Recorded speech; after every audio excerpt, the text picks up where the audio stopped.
हम चाहें या ना चाहें, हमें एडवाइस ज़रूर मिलती है। किसी की एडवाइस लेना गलत नहीं है, लेकिन ये डिपेंड करता है कि आप किस इंसान से एडवाइस ले रहे हैं। दोस्तों, आपको हर गली मोहल्ले में बहुत से एडवाइजर्स मिल जाएंगे और इन लोगों का काम ही एडवाइस देना होता है, चाहे उन्हें इस चीज़ के बारे में पता हो या ना हो। बट ये खुद को एक्सपर्ट्स मानते हैं लोगों को अपनी राय देने के लिए। ये लोग ऐसी ऐसी चीज़ों पे एडवाइजेस देते हैं जो कभी उन्होंने देखी या करी भी नहीं हो। दोस्तों, 95% लोग ऐसे हैं जो अपने सपनों को इसी वजह से छोड़ देते हैं क्योंकि उनको ऐसे ही किसी इंसान ने एडवाइस दी थी। दोस्तों, एक मकड़ी की ऐसी ही कहानी है जो मैं आपको सुनाना चाहूँगा। एक मकड़ी अपना जाल बुनने के लिए एक जगह ढूंढ रही थी। वो चाहती थी कि उसका जाल ऐसी जगह पे हो जहाँ पे बहुत सारे कीड़े मकोड़े और मक्खियाँ आकर फंसे। इस तरह से वो मज़े से खाते पीते और आराम करते अपनी ज़िंदगी बिताना चाहती थी।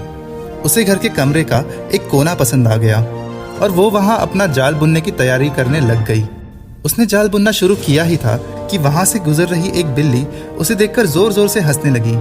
मकड़ी ने जब बिल्ली से पूछा कि उसके हंसने की वजह क्या है, तो बिल्ली ने कहा, मैं तुम्हारी बेवकूफ़ी पर हंस रही हूँ। क्या तुम्हें दिखाई नहीं देता कि ये जगह इतनी साफ सुथरी है तो यहाँ पर कीड़े मकोड़े आकर कैसे फंसेंगे? तुम्हारे जाल में कुछ भी नहीं फंसेगा। बिल्ली की बात सुनकर मकड़ी ने कमरे के कोने में जाल बनाने का आइडिया छोड़ दिया और दूसरी जगह की तलाश करने लगी। मकड़ी ने घर के बरामदे में खिड़की देखी और वो खिड़की में जाल बनाने लगी। उसने वहाँ अपना आधा जाल बना लिया था और तभी एक चिड़िया वहाँ पर आई और उसका मजाक उड़ाने लगी। चिड़िया कहती है, अरे तुम्हारा दिमाग खराब हो गया है क्या, जो इस खिड़की पर जाल बुन रही हो? तेज हवा चलेगी तो तुम्हारा ये जाल उड़ जाएगा।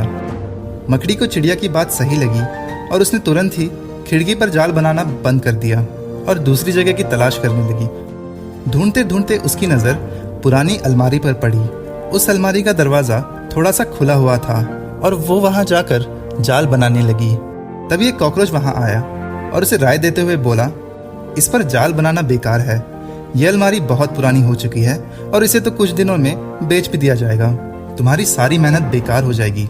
मकड़ी ने कॉकरोच की भी बात मान ली और उस अलमारी में जाल बनाना बंद कर दिया और फिर से दूसरी जगह ढूंढने लगी। लेकिन इन सब में पूरा दिन निकल चुका था और वो थक भी गई थी। भूख प्यास से उसका हाल बेहाल हो चुका था। अब उसमें इतनी हिम्मत नहीं रह गई थी कि वो एक नया जाल बना सके।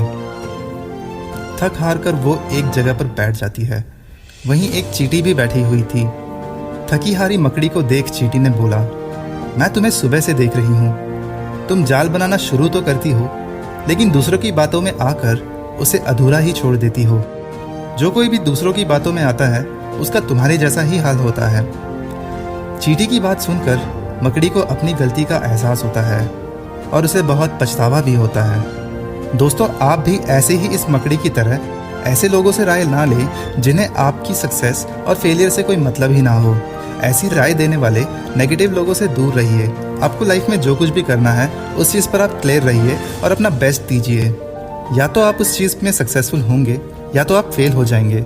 अगर आप फेल भी होते हो तो आप अपने खुद के डिसीजन से फेल होंगे, ना कि बिना सोचे किसी और के डिसीजन को मानकर। दूसरों की राय लेने में कोई बुराई नहीं है, मगर आप क्या चाहते हैं ये ज़्यादा इम्पोर्टेंट है। क्योंकि लाइफ में अगर सक्सेसफुल होना है तो मेहनत आपको ही करनी है। कोई राय देने वाला इंसान भला आपकी मदद क्यों करेगा। दोस्तों, वीडियो में अंत तक बने रहने के लिए धन्यवाद।